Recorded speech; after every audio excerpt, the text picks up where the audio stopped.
Isso. Ei. Bom dia, meus irmãos, graça e paz. Amém? É um desafio aqui agora, né? Pregar depois do professor Binho. Eu, assim, me sentindo contemplada com o direcionamento do estudo da palavra que nós tivemos nessa manhã.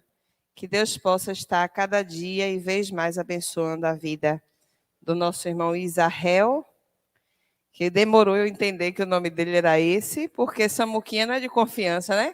A pessoa que fala Rechale e que fala Oterlan, quando fala Israel, a gente já está falando errado.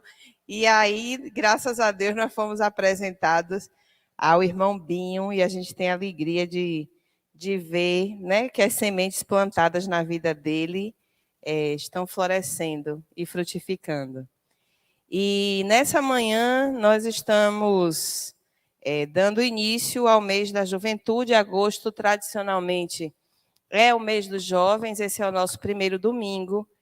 E os nossos jovens estarão, então, na liderança de toda a programação da nossa igreja nos próximos domingos, até o dia 28, né? Que, infelizmente, eu não estarei aqui.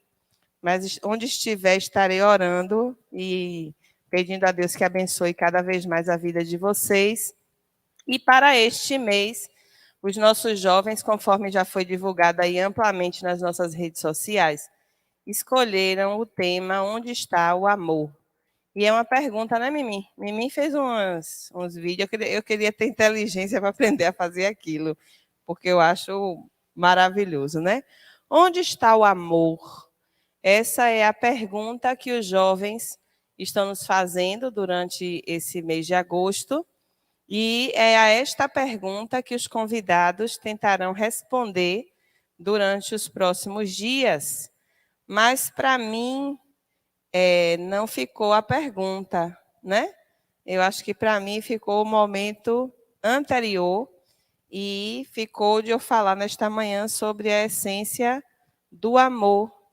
E eu entendo, neste momento, que nós precisamos pensar sobre que amor é este que está sendo procurado e que amor é este que os jovens estão nos perguntando onde está.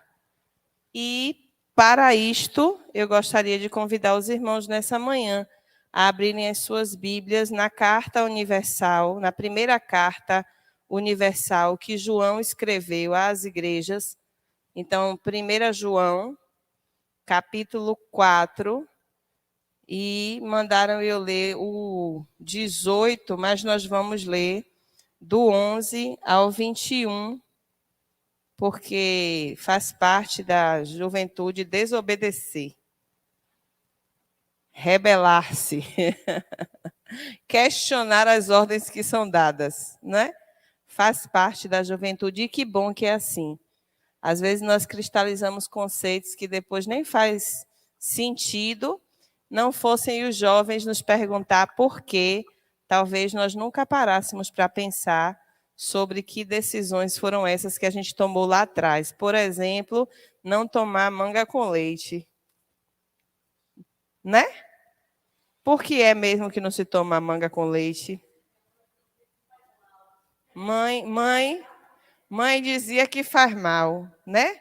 Vó dizia que ia estuporar, né? Aí eu ficava, meu Deus, o que é estoporar?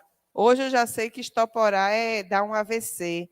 E já sei também que é uma construção social não tomar manga com leite devido às produções das fazendas, não de vacas leiteiras.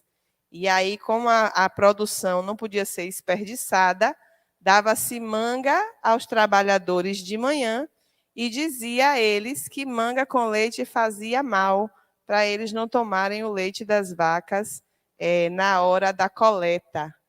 Então, faz mal para quem? Né? Faz mal para o patrão. Manga com leite faz mal para quem? Faz mal para o patrão, porque você desperdiça ou retira a produção do leite para o próprio consumo. E a prova disso é que a gente toma sorvete de manga e os sorvetes levam os elementos do leite, né? E a gente toma e nem estopora, nem morre, nem faz mal, né?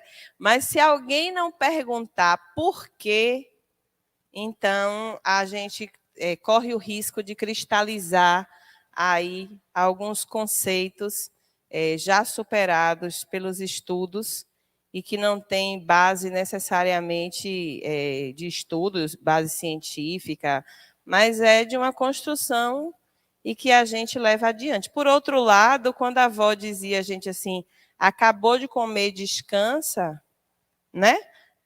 Comi um feijão agora, aqui na igreja, daqui a pouco eu vou comer. Mãe, posso tomar banho de piscina? A mãe ia dizer não. Por quê? Porque você vai estoporar. E é verdade, né? Você consome um alimento muito calórico, proteico, todo o seu fluxo de sangue se volta para o estômago para fazer esta digestão, e quando você se joga numa temperatura mais baixa, há a possibilidade de dar um choque térmico e você ter um acidente vascular cerebral, que é o estupor. E eu não sabia que estoporar era ter um AVC. Enfim, né? As perguntas que eles nos fazem precisam ser consideradas. Se eles estão nos perguntando, é porque eles querem saber, e eles estão nos perguntando onde está o amor. A outra coisa é que eu aprendi com minha pediatra, né?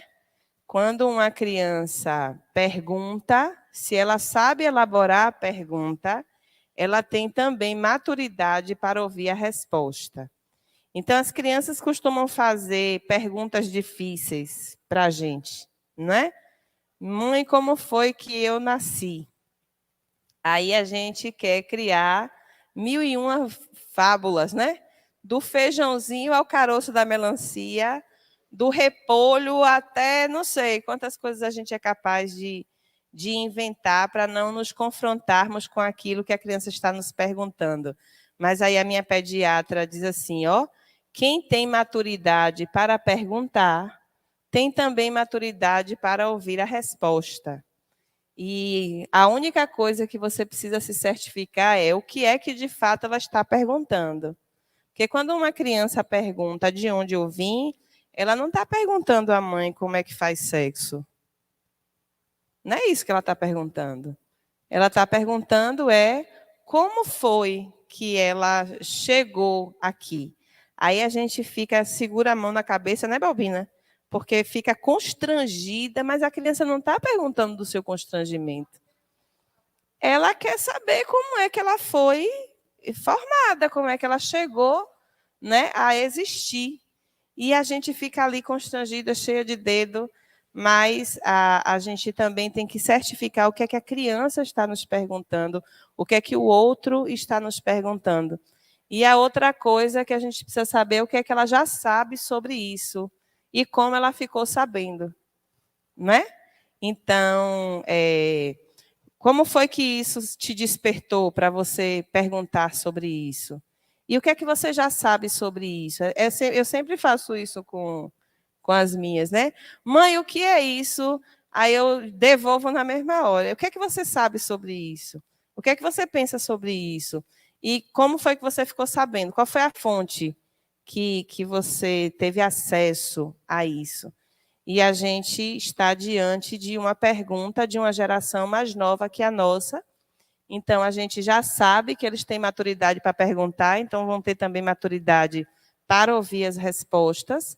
A gente precisa se certificar do que é que eles realmente querem saber quando eles estão nos perguntando onde é que está o amor, e a gente depois precisa se certificar de o que é que eles já sabem sobre isso e de onde é que isso veio. E, finalmente, estabelecer uma outra premissa, que é aquela que Leonardo Boff já nos disse, né? Todo ponto de vista é apenas a vista de um ponto. Cada um lê o mundo com os olhos que tem e fala do lugar de onde pisa. E é por isso que eles estão fazendo essa pergunta a pelo menos 4 pessoas diferentes, não é? Porque serão 4 pontos de vista diferentes, serão 4 olhares diferentes e serão 4 falas amparadas ou postadas em lugares diferentes. E nessa manhã, cabe a mim dizer ou começar a conversar com eles sobre o que vem a ser esse amor que eles estão perguntando onde está. Então, vamos lá? 1 João 4, a partir do verso 11 até o 21, diz assim: Amados, se Deus de tal maneira nos amou, devemos nós também amar uns aos outros. Ninguém jamais viu a Deus. Se amarmos uns aos outros, Deus permanece em nós e o seu amor é, em nós, aperfeiçoado. Nisto conhecemos que permanecemos nele e ele em nós, em que nos deu do seu Espírito. E nós temos visto e testemunhamos que o Pai enviou o seu Filho como Salvador do mundo.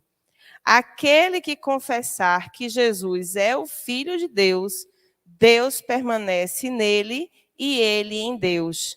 E nós conhecemos e cremos no amor que Deus tem por nós. Deus é amor, e aquele que permanece no amor, permanece em Deus e Deus nele. Nisto é em nós aperfeiçoado o amor, para que no dia do juízo mantenhamos confiança, pois, segundo ele é, também nós somos neste mundo. No amor não existe medo. Antes, o perfeito amor lança fora o medo. Ora, o medo produz tormento. Logo, aquele que teme não é aperfeiçoado no amor. Nós amamos porque ele nos amou primeiro. Se alguém disser, amo a Deus, e odiar o seu irmão, é mentiroso. Pois aquele que não ama a seu irmão, a quem vê, não pode amar a Deus a quem não vê. Ora, temos da parte dele este mandamento, que aquele que ama a Deus, ame também a seu irmão. Senhor nosso Deus, nosso Pai, nós estamos diante da sua presença e nós cremos, Senhor, que o Senhor tem a tua palavra para nos falar nesta manhã. Por isso, Senhor, nós te pedimos que pela mediação do teu Espírito, o Senhor possa falar aos nossos corações, porque nós queremos te ouvir, em nome de Jesus. Amém. Me parece que João está escrevendo essa carta universal às igrejas, baseada na vivência que as igrejas estão tendo depois da assunção de Jesus Cristo ao céu. E como toda comunidade formada por pessoas, essa comunidade vive em conflito, porque as pessoas começam a diferenciar-se uma das outras. E cada uma começa a achar que serve a Deus de forma melhor do que o outro. Então, a minha forma de adorar é a forma mais correta. Não é isso, Mimi? E aí, a forma de adorar do outro me causa estranhamento. Aí, nessa sociedade que a gente vive, a gente compara, a gente contrasta e a gente classifica. Classifica em mais certo e mais errado, em melhor e pior. E essa comunidade, então, que a gente chama de igreja, que o apóstolo Paulo vai chamar de corpo de Cristo, começa a viver em conflito a partir da sua forma de enxergar a vida e de viver a vida. Qualquer semelhança com a igreja que temos hoje não é mera coincidência. Porque se a igreja de João era formada por pessoas, a igreja Sião é também formada de pessoas que têm vivências diferentes, experiências diferentes, idades diferentes, criação diferente e forma de relacionar-se com Deus igualmente diferente. E aí, o apóstolo João ele começa a desenvolver uma tese. E ele diz assim, ó, como é que o outro lhe causa estranhamento? Por que é que esse outro que vive perto de você, que tem 2 olhos, um nariz, uma boca, 2 ouvidos, cabeça, tronco, membros, esse outro que é tão parecido com você, é tão estranho nesse momento? E aí ele vai construir vai fazer uma construção lógica bem complexa. Porque quando ele diz assim, quem ama a Deus e não ama o irmão é mentiroso, ele está retomando o conceito de Gênesis 1, 2 e 3. E formou Deus o homem à sua imagem e conforme a sua semelhança, homem e mulher os criou. E o texto vai dizer que Deus moldou o homem do barro e soprou nele do seu espírito. E é isso que João está dizendo. Deus soprou o seu espírito em todas as pessoas. E se nós não estamos amando o irmão que a gente vê, que foi feito à imagem e semelhança do Deus invisível, se eu digo que amo a Deus, mas eu não amo essa criatura aqui, ó, eu sou mentirosa. Porque mesmo que eu não reconheça o Deus que eu quero ver no outro, isso não quer dizer que o outro não foi feito à imagem e semelhança de Deus. Ou a gente admite que todas as pessoas foram feitas à imagem e semelhança de Deus, ou a gente rasga as 3 primeiras páginas da nossa Bíblia e diz assim, ó, eu só quero a Bíblia daqui para cá. Essa outra parte da palavra que eu não quero para a minha vida, eu rasgo. Porque é premissa da criação. Deus criou os homens à sua imagem e conforme a sua semelhança. Essa imagem se partiu? Sim. Essa imagem se quebrou? Sim. Em muitos pedaços. E esses pedaços dessa imagem ainda permanecem em mim, em Miriam, em Tini, em Dorinha, no irmão Marcos.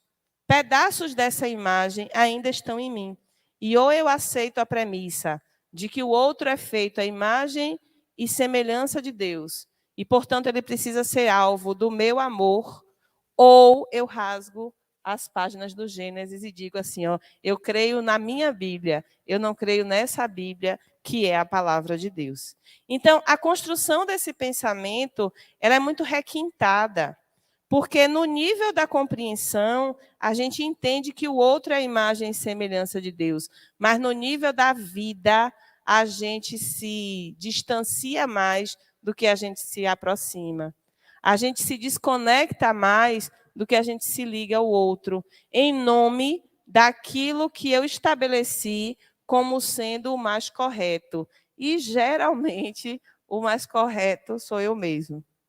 Muito difícil a gente dizer que é o outro que está certo, e não nós.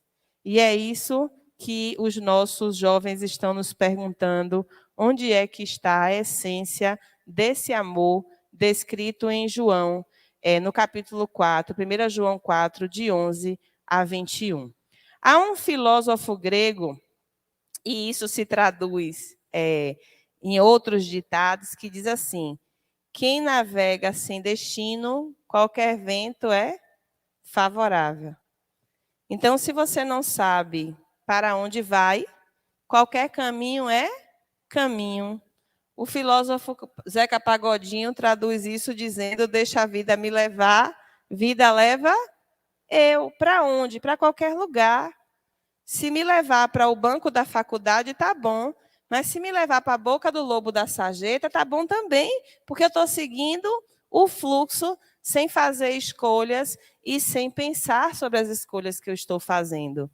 E há um dito popular baseado nisto também que diz, quem procura o que não guardou, quando acha, não conhece. Já ouviram isso? Quem procura o que não guardou, quando acha, não conhece. E é sobre isso que nós precisamos pensar quando a gente procura a essência do amor e pergunta onde está o amor. É possível que a gente não encontre o amor se a gente não souber o que nós estamos guardando. E, nesse sentido, nós precisamos aprender a reconhecer o amor, para que a gente saiba onde ele realmente está. Então, onde está o amor? É responder sobre que amor é este que eu estou procurando. E as características que a palavra de Deus nos diz do amor é, primeiro, que o amor é encarnado. Isso está em João 3,16. Fiquem aí com as Bíblias de vocês abertas, que nós vamos ler alguns textos agora pela manhã. Esse poderia ter sido recitado, mas é bom a gente ler de novo, não é?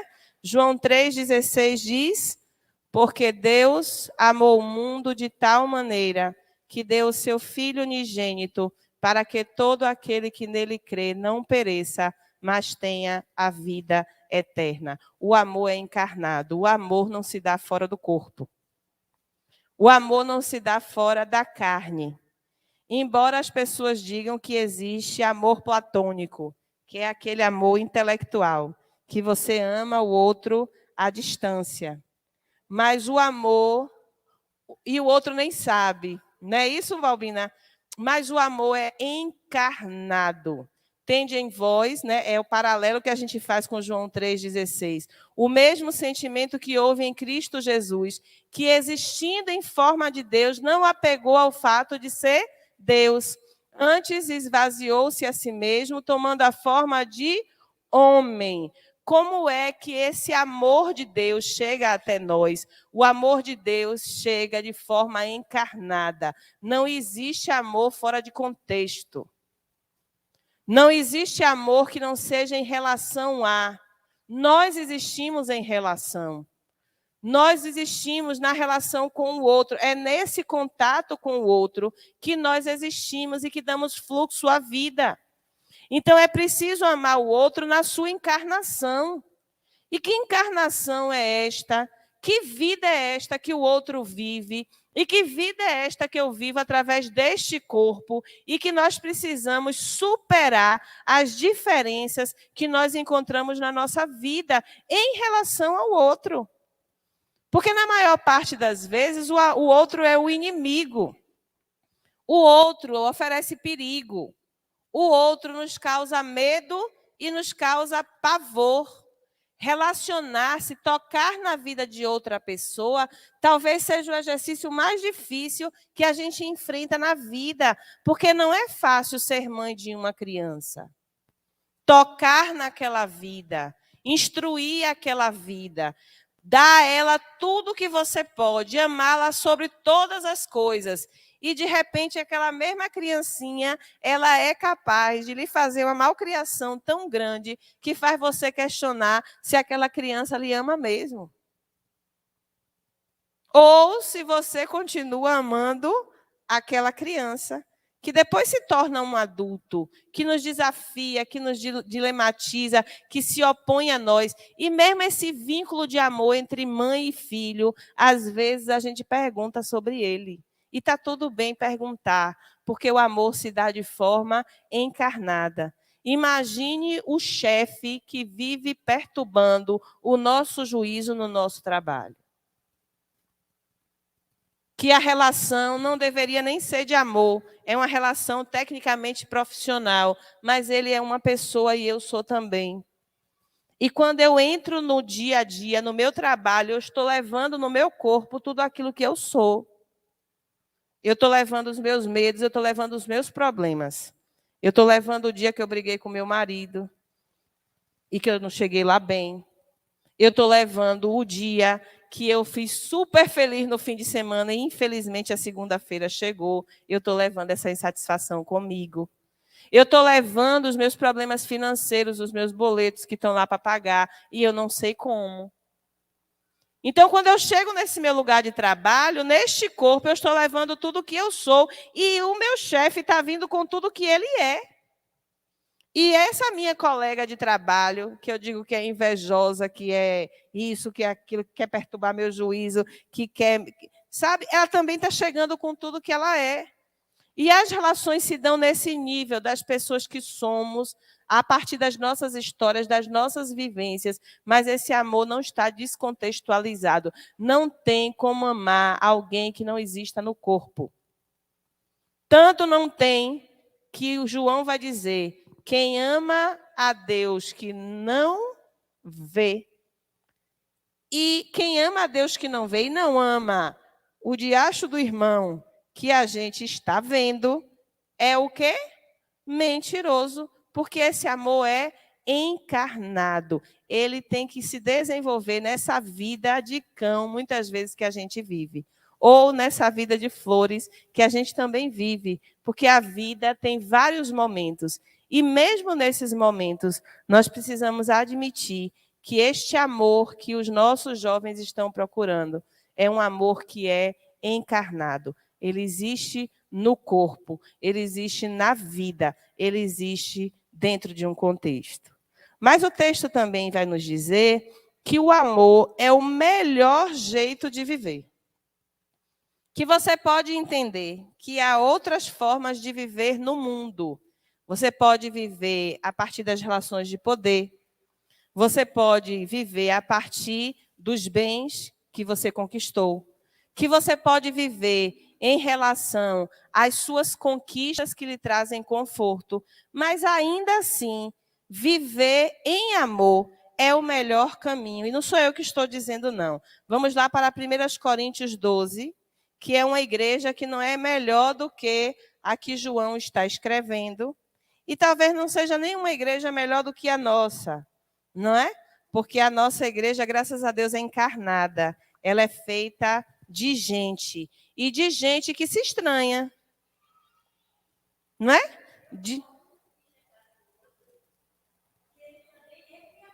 Sim, isso. Mas eu posso também escolher não ver isso, não é?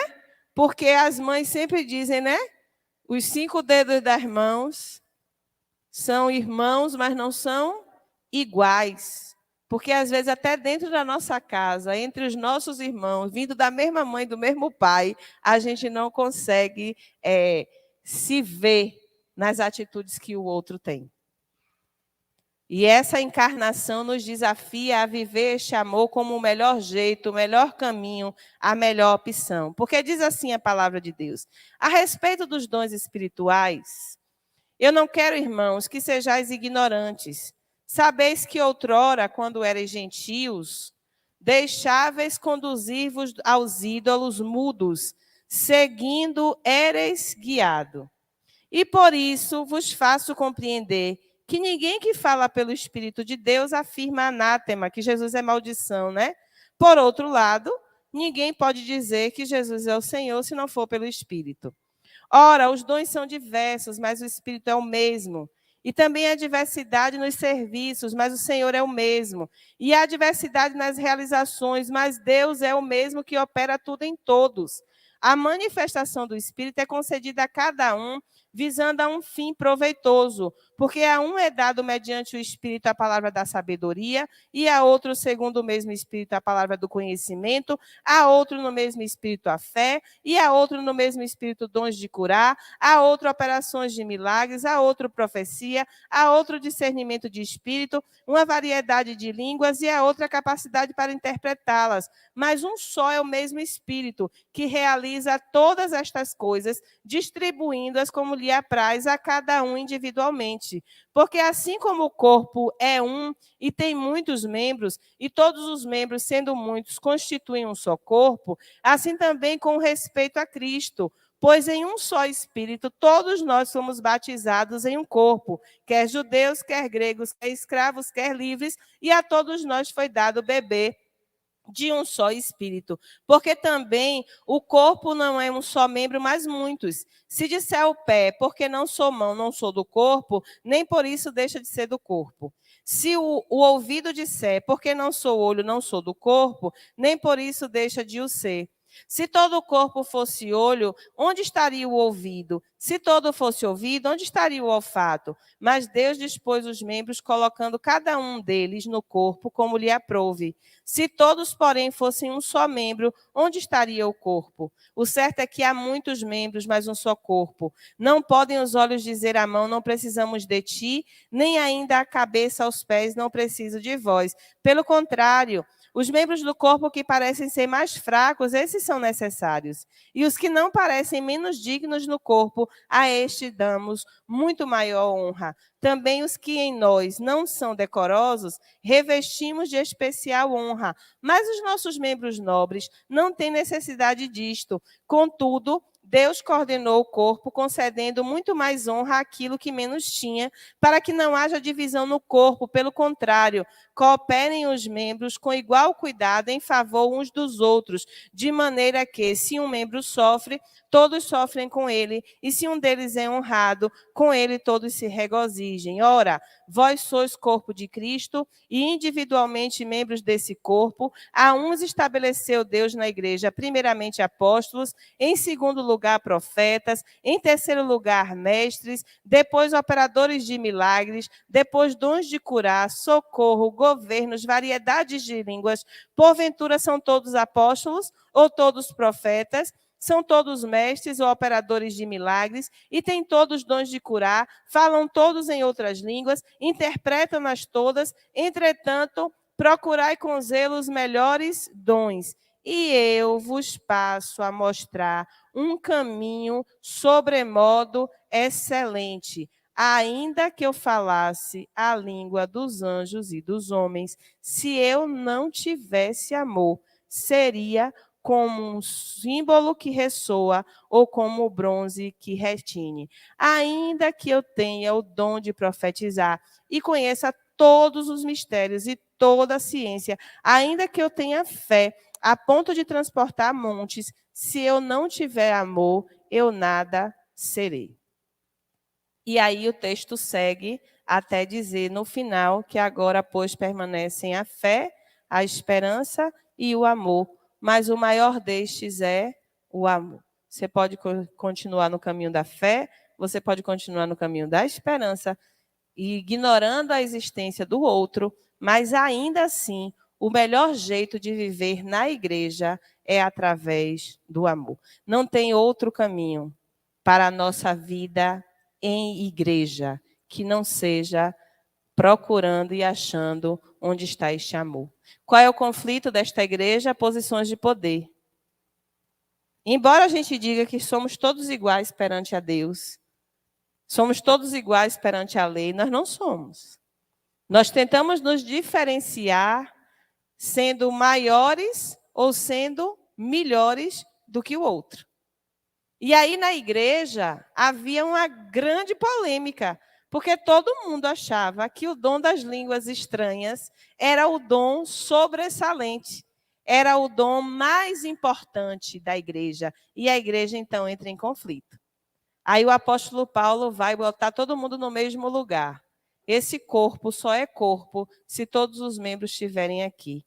Ah, Yuri, mas um apêndice serve para quê? Para inflamar. Né? Para que serve um apêndice? Para inflamar. Não. O apêndice é o órgão mais importante para o nosso sistema imunológico quando a gente está sendo formado enquanto bebê. Até o 8º mês da gestação, quem protege o nosso corpo é esse diacho desse apêndice, que só serve para inflamar depois da vida adulta.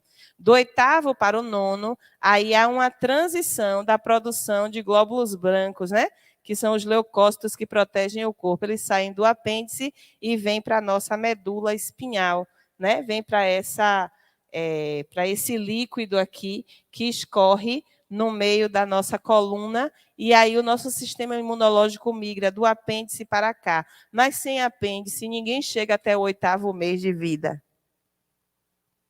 Então, não existe um órgão que não seja necessário. E o que o apóstolo Paulo faz é quebrar as hierarquias. Existe um dom mais importante do que o outro? Alguém na igreja é mais importante porque tem este ou porque tem aquele dom? Não. Quem faz isso somos nós. Nós aqui dizemos que aquele que tem o dom da palavra é mais importante do que aquele, por exemplo, que tem o dom do acolhimento.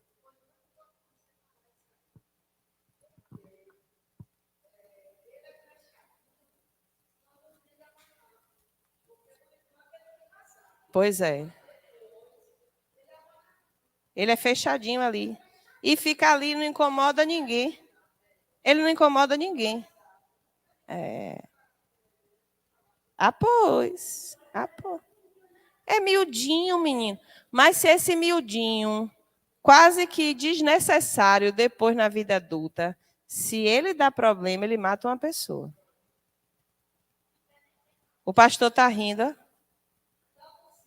Ele é um milagre aqui, ó, porque o apêndice dele resolveu infeccionar, supurar. Quando abriu, piorou tudo. Esse homem está vivo porque ele é um milagre. Ainda bem que quando isso aconteceu, ele já tinha meu marido. Mas talvez Lucas ficasse, Cristiane ficasse sem marido, né? Se algo de errado acontecesse, não é? Mas é um negocinho de nada que a gente não dá importância, porque nós queremos hierarquizar as nossas relações neste espaço.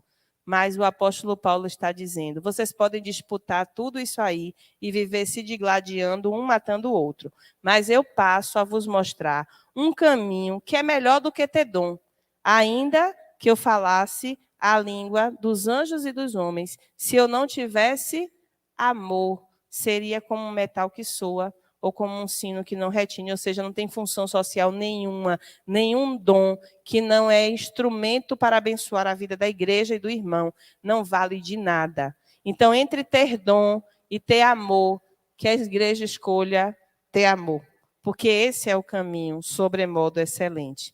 O amor...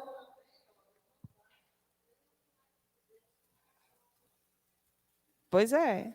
Parece que o apêndice está nos ensinando, né, grandes lições. Estezinha ali, ó, miudinha, e nem apêndice tem mais. Pois é. Pois é. É isso. É sobre isso, né? O amor é ação, é prática. Lucas 10, bora lá? Lucas 10. Ixi, eu botei, foi demais. Achei aqui. A partir do versículo 25, Sara. Sara está ali, ó. Lucas 10, 25. E eis que certo homem, intérprete da lei, se levantou com o intuito de pôr Jesus à prova e disse-lhe: Mestre, que farei para herdar a vida eterna? Então Jesus lhe perguntou: O que é que está escrito na lei? E como é que você interpreta? A isto ele respondeu: Amarás o Senhor teu Deus de todo o teu coração, de toda a tua alma, de todas as tuas forças e de todo o teu entendimento. E amarás ao teu próximo como a ti mesmo. Então Jesus lhe disse: Respondeste corretamente, faze isto e viverás. Ele, porém, querendo justificar-se, perguntou a Jesus: E quem é o meu próximo? Jesus prosseguiu dizendo: Certo homem descia de Jerusalém para Jericó e veio a cair em mãos de salteadores, os quais, depois de lhe roubarem e lhe causarem muitos ferimentos, retiraram-se e deixaram o semi-morto. Casualmente descia um sacerdote por aquele mesmo caminho e, vendo-o, passou de largo. Semelhantemente, um levita descia por aquele lugar e, vendo-o, também passou de largo. Certo samaritano que seguia o seu caminho passou-lhe perto e, vendo-o, compadeceu-se dele. E, chegando-se, pensou-lhe os ferimentos, aplicou-lhes óleo e vinho, e, colocando-o sobre o seu próprio animal, levou-o para uma hospedaria e tratou dele. No dia seguinte, tirou 2 denários e os entregou ao hospedeiro, dizendo: Cuida deste homem, e se alguma coisa gastares a mais, eu te indenizarei quando voltar. Qual destes 3 te parece ter sido o próximo do homem que caiu nas mãos dos salteadores? Respondeu-lhe o intérprete da lei, o que usou de misericórdia para com ele, mas ele não disse samaritano. Então lhe disse: Vai e procede tu de igual modo. Amor é ação. Veja que o saduceu, né, o intérprete da lei, o escriba, é saduceu mesmo, o fariseu, porque o escriba escrevia a lei, quem interpretava a lei eram os fariseus e saduceus. Aí ele pergunta assim: o que é que eu posso fazer para herdar este reino, né? O que é que eu posso fazer para receber essa vida eterna? Aí Jesus diz assim: o que é que a lei diz? Ama a Deus sobre todas as coisas e ama ao teu próximo como a ti mesmo. E ele então diz assim: a Deus eu já amo. E eu acho que eu já amo a todos os meus próximos. E aí ele resolve perguntar: e quem é este próximo? Aí Jesus diz assim, ó, o próximo é aquele que mais precisa de amor, porque amor, né, é a vida eterna, é a vida plena em exercício. Então, uma pessoa fragilizada, submetida a uma situação de violência, está caindo na beira do caminho. Passa um saduceu, não é? Passa um sacerdote que não vai herdar a vida eterna, passa um levita que não vai herdar a vida eterna e passa um samaritano desacreditado socialmente, que cuida daquele que está caído na beira do caminho. E aí Jesus disse assim, quem lhe parece ser o mais próximo dessa pessoa? Ele não diz samaritano, vocês já viram? Jesus é muito claro em especificar os 3 tipos de pessoas que passam. Passa o sacerdote, passa o levita e passa o samaritano. Quando ele pergunta quem é o próximo daquele homem, ele diz, aquele que usou de misericórdia, mas não reconhece que um samaritano pode ser uma pessoa boa, que um samaritano pode herdar o reino de Deus, porque a condição para herdar a vida eterna não é ser sacerdote, nem é ser levita, nem é ser o melhor crente, mas a condição para herdar a vida eterna é colocar o amor em prática.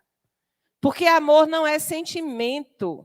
Amor é exercício da graça, da misericórdia e da compaixão.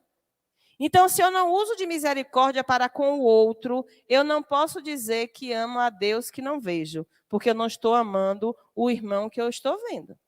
E eu estou vendo meu irmão em aperto e eu sou incapaz de oferecer uma mão. E eu estou vendo o meu irmão caminhando a passos largos para a perdição. E eu não estou nem aí, nem estou chegando. Por quê? Porque deve ser culpa dele, responsabilidade dele. Ele que tem que se responsabilizar por isso. Mas o que a Bíblia está dizendo é o contrário. O amor é ação. E amar ao próximo é estar a serviço dele. O amor de Deus, o amor a Deus, é o amor ao outro. Isso está em Mateus 25. Eu estou tranquila, viu? Porque o almoço está pronto aqui atrás, tá? Mateus 25, de 31 a 40, diz: Quando vier o Filho do Homem na sua majestade, e todos os anjos com ele, então se assentará no trono da sua glória. E por que eu estou lendo esse texto? Qual foi a pergunta do intérprete da lei? Como é que eu faço para herdar a vida eterna? Não foi isso que ele perguntou? Aí está aqui, ó. E todas as nações serão reunidas na presença, e ele separará uns dos outros, como o pastor separa dos cabritos as ovelhas. E porá as ovelhas à sua direita, mas os cabritos à esquerda. Então dirá o rei aos que estiverem à sua direita: Vinde benditos de meu Pai, entrar na posse do reino que vos está preparado desde a fundação do mundo, porque tive fome e me deste de comer, tive sede e me deste de beber, era forasteiro e me hospedaste, estava nu e me vestiste, enfermo e me visitaste, preso e fostes me ver. Então perguntarão os justos: Senhor, quando foi que te vimos com fome? Quando foi que vimos o Deus invisível? Quando foi que te demos de comer? Ou com sede te demos de beber? E quando te vimos forasteiro e te hospedamos? Ou nu e te vestimos? Quando te vimos enfermos ou preso e fomos te ver? E o rei respondendo lhes dirá: Em verdade vos afirmo que sempre que o fizeste a um destes meus pequeninos irmãos, a mim o fizeste. Como é que eu faço para herdar o reino de Deus? Amarás ao Senhor teu Deus de todo o teu coração, de toda a tua força, de toda a tua alma, de todo o teu entendimento, e amarás ao teu próximo como a ti mesmo. João vai dizer: quem ama ao Deus invisível e não ama ao irmão que está vendo, é hipócrita, é mentiroso. E por que a gente afirma que o amor é prática? Porque o amor é ação, o amor é serviço ao outro. Porque o rei está dizendo: entrará no reino de Deus aqueles que cuidaram dele. Mas, Senhor, quando foi que eu cuidei de ti? Mas, Senhor, quando foi que eu te vi? Quando foi que eu te visitei? Quando foi que eu lhe acudi nas suas necessidades? Quando você fez a um dos meus pequeninos. E o amor está encarnado neste pequenino. E Deus está encarnado neste pequenino. Portanto, o amor a Deus se reflete no amor ao outro. Mas o amor também é perdão e acolhimento. Lucas 15, de 11 a 32.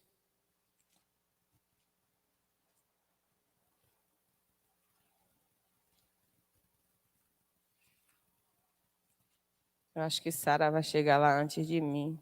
Minhas páginas, Sara, está tudo grudada. E Rodrigo ainda pegou minha Bíblia para os embaixadores fazer esgrima. Eu estou aqui com as 3 páginas arrancadas do pedaço. E com certeza foi eles, porque é tudo no ladinho que puxa, né? Mas eu prefiro que eles estejam aqui, rasgando minha Bíblia, né? Do que estejam em outra parte.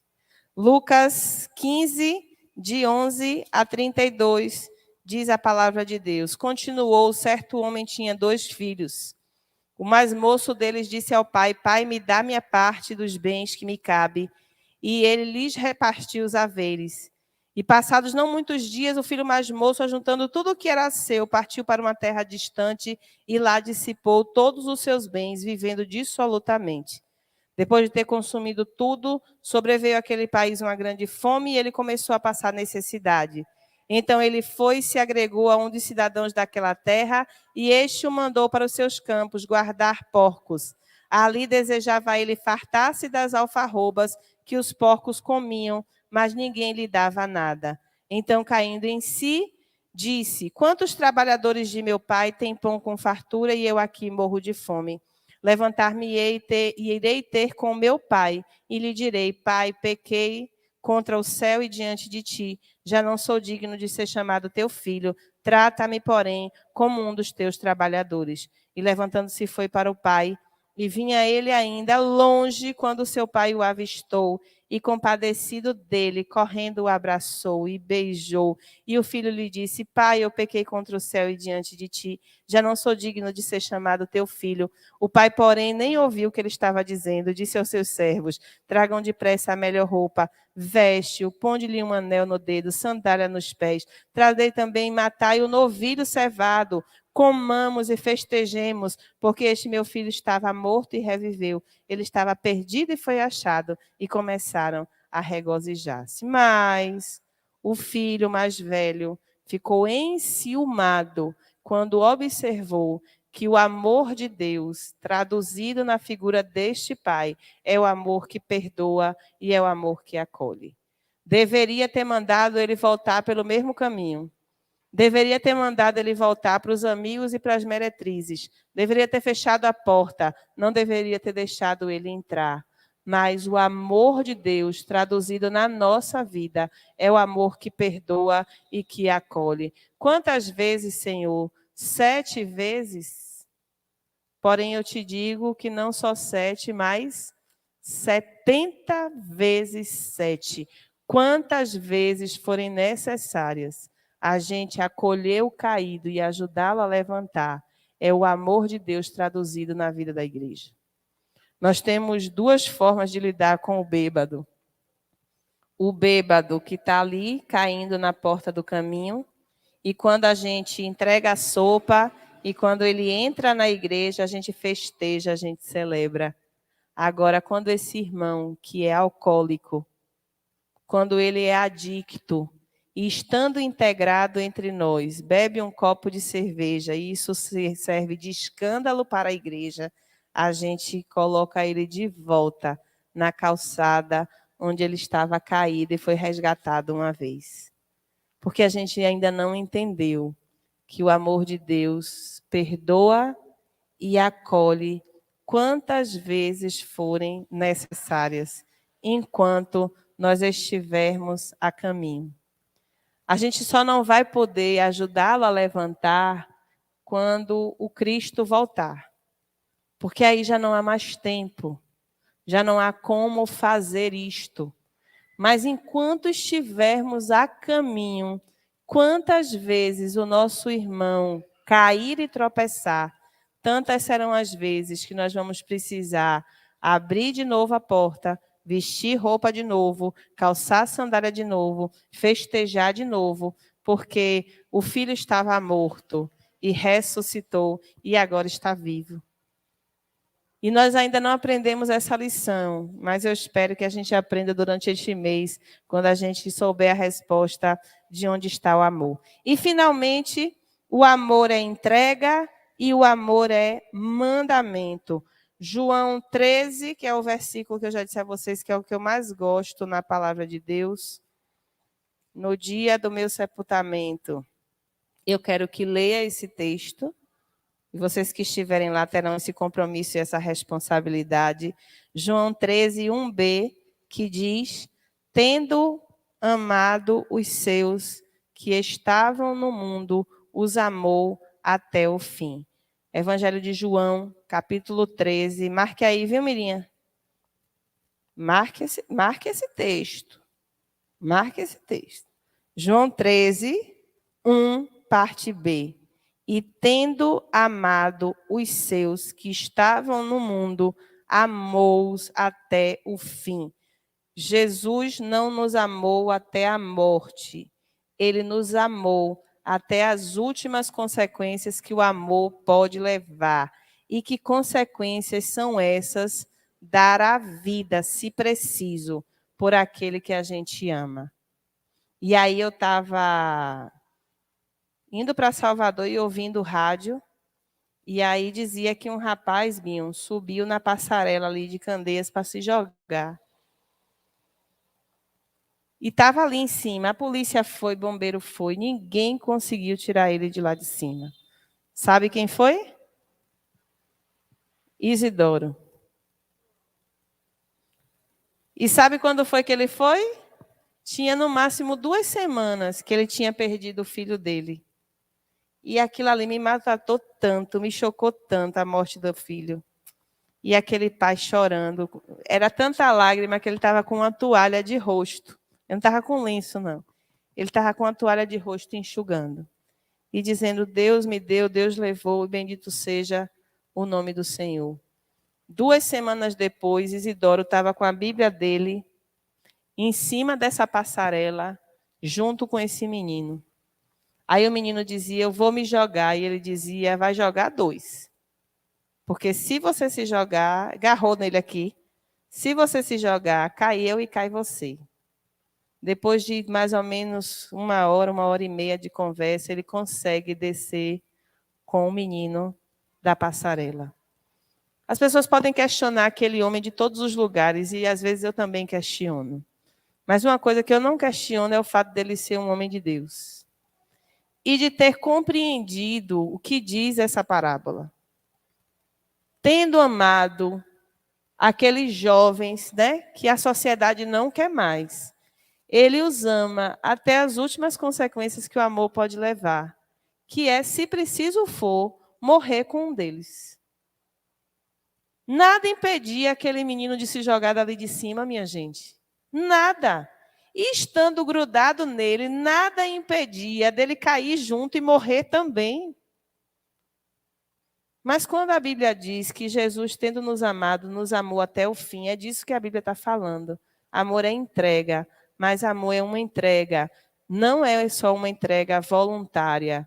O amor é uma entrega porque é mandamento. E nesse mesmo capítulo que nós estamos lendo, no versículo 34, diz: novo mandamento vos dou, que vos ameis uns aos outros, assim como eu vos amei, que também vocês amem uns aos outros. Eu não amo porque eu quero, eu amo porque eu preciso. Eu amo porque Deus está mandando. E se eu não consigo amar porque o meu coração se abre, pelo menos eu amo, porque eu sei que amando, eu estou cumprindo aquilo que a palavra de Deus me diz. Qual é a essência do amor? Que amor é esse que nós estamos procurando? E onde é que esse amor está? Nós vamos estar respondendo isso aí nos próximos 4 domingos. E se você não tem vontade de amar certas pessoas, ame nem que seja por obrigação, porque este é o mandamento que ele nos dá. E ao menor sinal de amor, minha gente, retribua. Ao menor sinal de amor, retribua. Quando a gente vinha descendo agora para vir à igreja, a Nina estava me dizendo assim, minha mãe, essa semana a gente foi no mercado com minha avó, e tinha uma menina tão bonitinha no caixa, e sorriu para Nilcinho e acenou, e ele fez que não viu. Aí eu chamei ele e disse isso: meu filho, ao menor sinal de amor, retribua. Ao menor sinal de gentileza, retribua. Uma pessoa sorriu, sorria também. Acenou, acende também.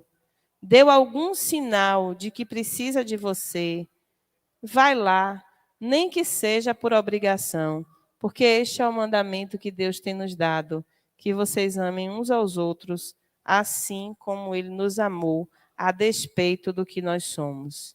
Porque Ele ousou nos amar quando nós ainda éramos pecadores. É isso o texto que mais me impacta na palavra de Deus.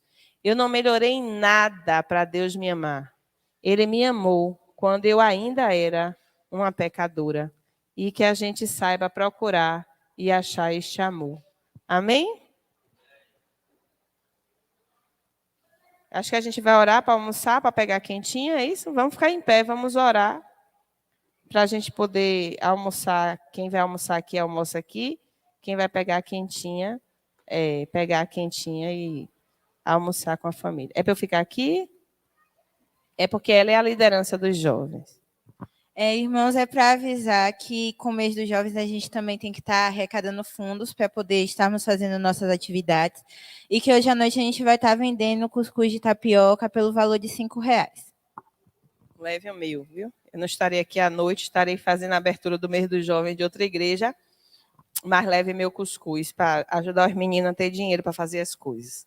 Senhor nosso Deus, nosso Pai, obrigada, Senhor, pela tua palavra. Obrigada, Senhor, pela oportunidade que temos de, neste mês, refletirmos onde está o amor de Deus que, segundo a tua palavra, já foi derramado em nossos corações pelo teu Espírito. Que possamos encontrá-lo não só nos lugares, mas, sobretudo, possamos encontrá-lo dentro de nós, para oferecer aos outros o amor que Deus já derramou em nossas vidas. Por isso, Senhor, fortalece os teus jovens, os ajuda e os abençoa. Nós te pedimos em nome de Jesus. Amém.